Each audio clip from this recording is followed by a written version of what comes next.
Shen Qingqiu dengan cepat menyentuh wajahnya dan menemukan bahwa dia telah dikembalikan ke penampilan aslinya di alam mimpi. Wajahnya tidak lagi berjanggut, membuatnya tidak memiliki rasa aman sama sekali. Dia baru saja akan mencari tempat untuk bersembunyi dan menunggu Luo Binghe bangun sendiri ketika beberapa murid datang berjalan di sepanjang jalan berpasangan dan bertiga. Shen Qingqiu membeku di tempatnya, dan bahkan lupa di mana dia akan bersembunyi. Meskipun para murid yang lewat ini memiliki ekspresi yang agak kaku dan lambat, mereka benar-benar memiliki hidung dan mata, fitur wajah mereka lengkap. Banyak dari mereka yang Shen Qingqiu bahkan bisa menyebutkan namanya. Bahkan iblis mimpi tidak memiliki cara untuk mendukung pesona sebesar itu sambil juga memastikan fitur wajah makhluk di dalamnya. Namun, Luo Binghe sebenarnya sudah bisa melakukannya dan bahkan telah membentuk fitur mereka dengan detail yang begitu halus. Meskipun dia sudah lama mengetahui bahwa Luo Binghe memiliki bakat untuk menutupi langit dan bumi, Shen Qingqiu tidak bisa menahan diri untuk tidak menghela nafas. Yang di luar hutan bambu kecil adalah rumah bambu Qingqing. Mata air mengalir di antara atap bambu yang terhuyung-huyung, memantulkan sinar matahari menjadi 7 warna, bergemerincing dengan damai dan teratur. Shen Qingqiu khawatir Luo Binghe ada di dalam, jadi dia menghentikan langkahnya dan tidak maju. Ia pernah melewati hutan bambu ini entah berapa kali harus melewati waktu sehingga ia secara mudah menemukan tempat tersembunyi di balik bayang-bayang untuk beristirahat. Tiba-tiba, langkah kaki ringan terdengar di dedaunan yang berguguran. Dari bambu yang tersembunyi dan terlihat secara bergantian muncul seorang remaja berusia 15 tahun berpakaian putih. Kulit anak laki-laki ini putih bersih, dan sepertinya dia berlari jauh ke sini. Keningnya tertutup lapisan tipis keringat dan pipinya memerah, secara keseluruhan terlihat sangat imut. Garis-garis di mata dan alisnya jelas, tetapi tidak tajam, memberikan suasana kesegaran yang tidak alami. Shen Qingqiu tidak bisa berhenti, tetapi meratapi, sudah lama sejak terakhir dia melihat pemuda yang begitu fresh di bawah sinar matahari, Luo Binghe. Selama berkultivasi di puncak Qingqing, dia suka memakai pakaian putih. Kemudian, setelah memberontak, Raja Iblis dalam wujud manusia, Luo Binghe, hanya mengenakan pakaian hitam, hampir seluruhnya terbalik dari sebelumnya. Penampilan yang segar dan lembut semacam ini, khususnya, tidak lagi terlihat sama sekali. Saat dia melangkah, Luo Binghe berseru dengan semangat tinggi, "Sizun." Shen Qingqiu bersembunyi dalam kegelapan, jadi ini secara alami tidak ditujukan padanya. Dia mengalihkan pandangannya dan memang melihat seseorang berjubah hijau berdiri di ujung jalan beraspal batu. Shen Qingqiu, yang berasal dari kenangan alam mimpi berdiri di tengah-tengah bambu hijau yang subur. Sosoknya ramping dan kurus, menyerupai bambu spiritual itu sendiri.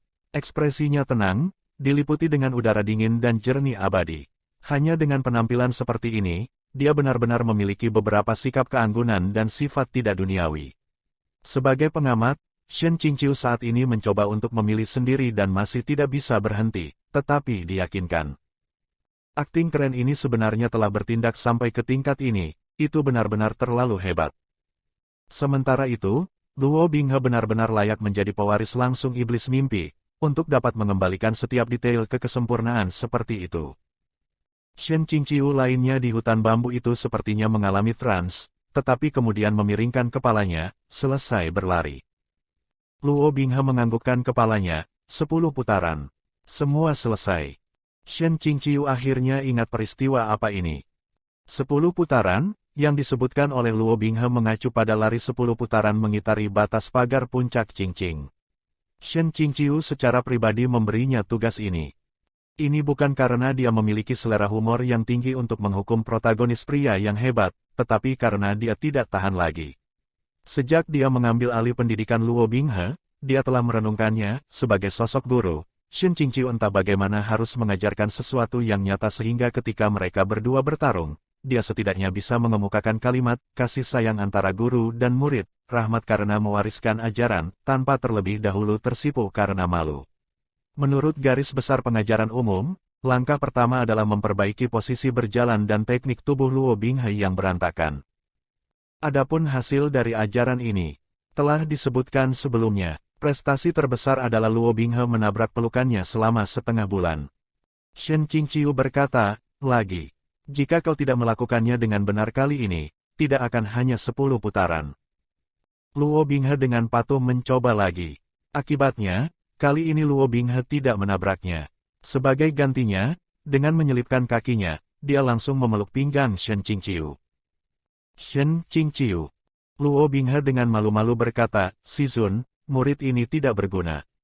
Setelah berlari 10 lap, kakiku terlalu lemas." Shen Qingqiu menghela nafas. Luo Binghe dengan sadar berkata, "Murid ini tahu.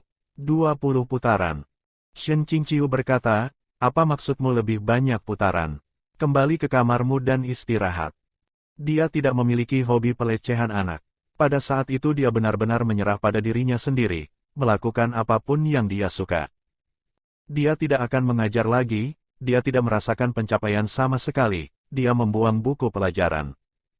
Luo Binghe sama sekali tidak merasa bahwa dia sedang dihindari, dan bahkan menjadi gembira. "Terima kasih, Si Zun.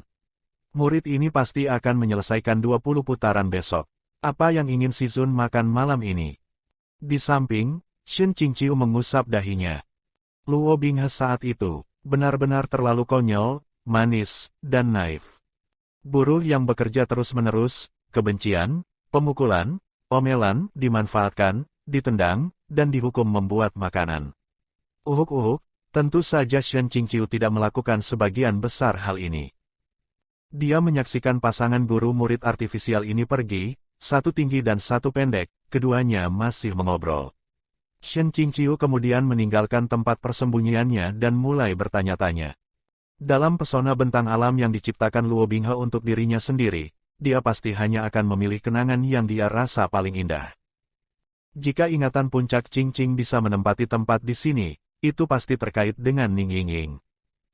Mengapa ada bagian ini? Pemandangan mimpi adalah cerminan paling langsung dari sisi hati seseorang yang paling sejati dan tidak akan memiliki penyamaran yang salah.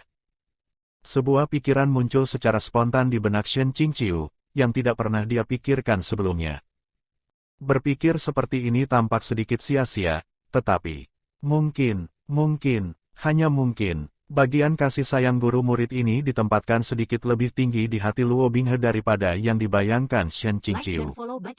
Setidaknya, dia masih memberi Luo Binghe beberapa momen yang bisa dikenang. Saat-saat itu tidak terlalu buruk untuk diabaikan sepenuhnya karena jijik. Meskipun, apakah Luo Binghe sedikit masokis?